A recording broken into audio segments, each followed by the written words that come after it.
Welcome to a new fragrance review. Today we're gonna try Jacomo De Jacomo.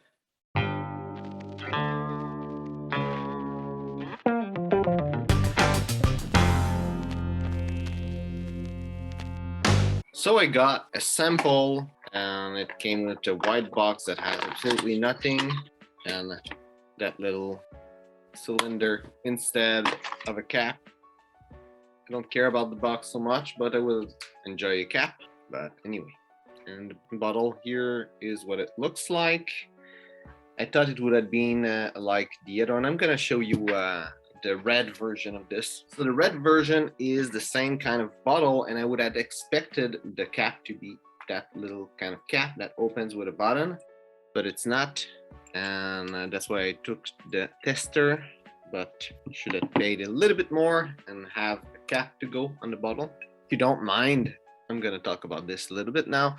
If you don't mind not having a cap, it's always good to buy tester, but if you like to put the bottle in a shelf or something, it's always nicer when it has the cap. So if you're buying a tester, be aware that you might not have a cap that come with your bottle, and I'm not just talking of Jacomo De Jacomo, but all of them.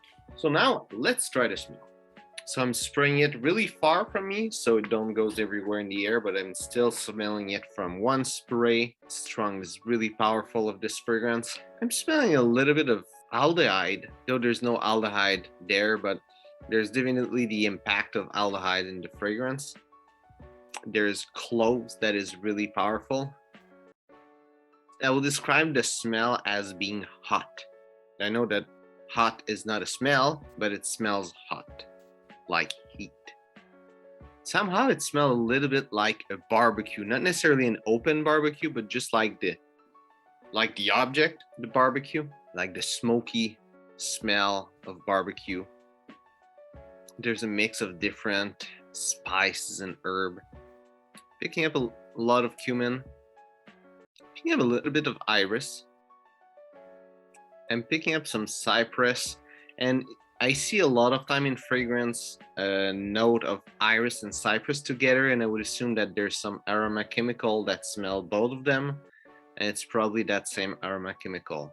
There's a little something of gentleman intense, but not its whole smell, like really hidden deep within the smell of the fragrance. There's kind of a note reminiscent to that fragrance.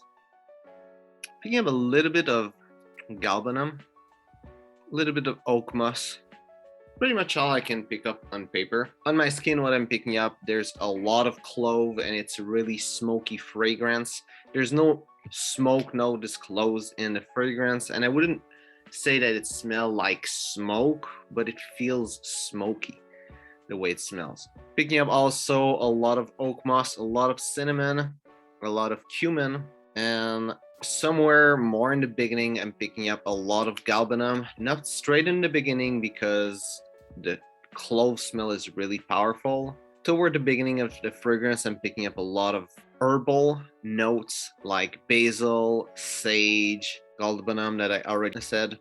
Herbal, I mean not like grass, but herbal, not like herbs that you put in food, but not necessarily that it smell like food, but it smell like those herbs. Smell lavender also a little bit in the beginning, and Brazilian rosewood.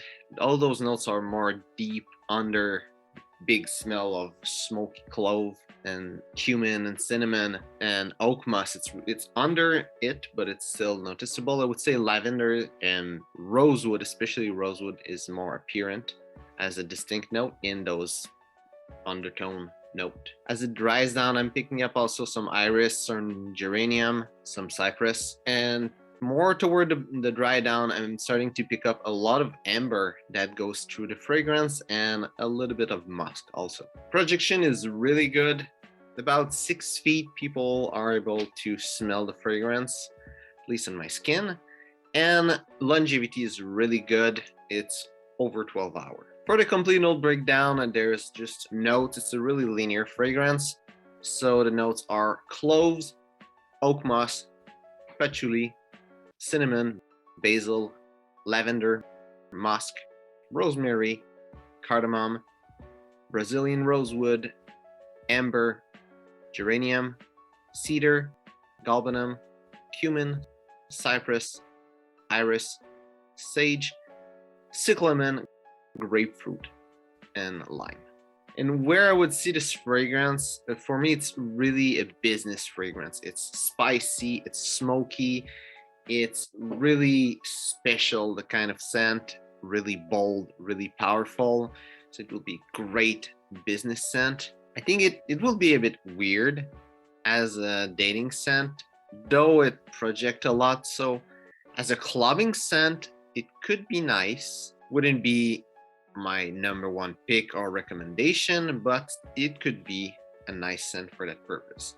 In the summer winter spectrum, I think it wouldn't be good in summer. Maybe if you put one spray, it doesn't smell like overly sweet, like that synthetic sweetness that there's in a lot of fragrance, especially newer fragrance. So even though it will project probably like crazy in summer, it wouldn't be overly sweet smell that will be not nice, though it will be really far from being a summer fragrance. I think you could pull it off, but it would be a bad summer fragrance. Like if you love the scent, you can wear it, you can find ways to wear it, but it's not good. In winter though, I think it will be a really great scent.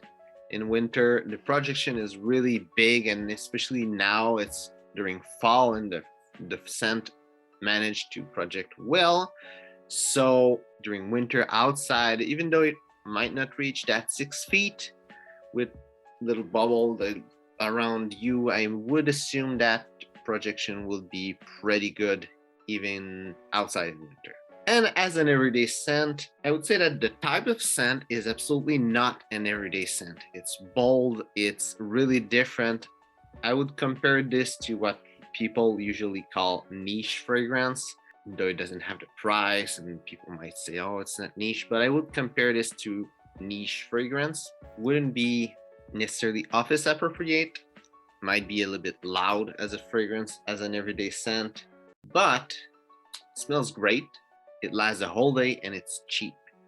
So it wouldn't be a horrible choice, but if you have people that are sensitive to perfume at your work, and well, you might not want to wear it as an everyday scent because people might be offended by it.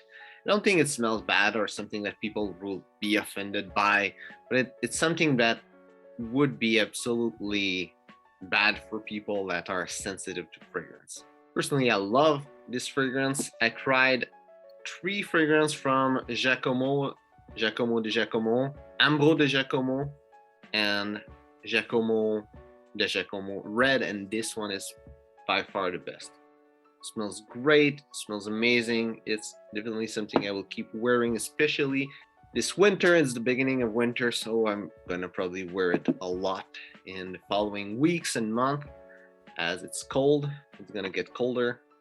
It's a great fragrance. I really love it. If you like bold, spicy, smoky fragrance, this is definitely something you need to check out. So, hope you enjoyed the video. If it's the case, well, like and share. If you tried other fragrance by that brand, Jacomo, tell me which one are really great and I should seek out, because they seem to do good fragrance for the price point that they are having. So if there's other fragrance you think I should try from them, write it in the comment. So, thanks for watching and see you soon.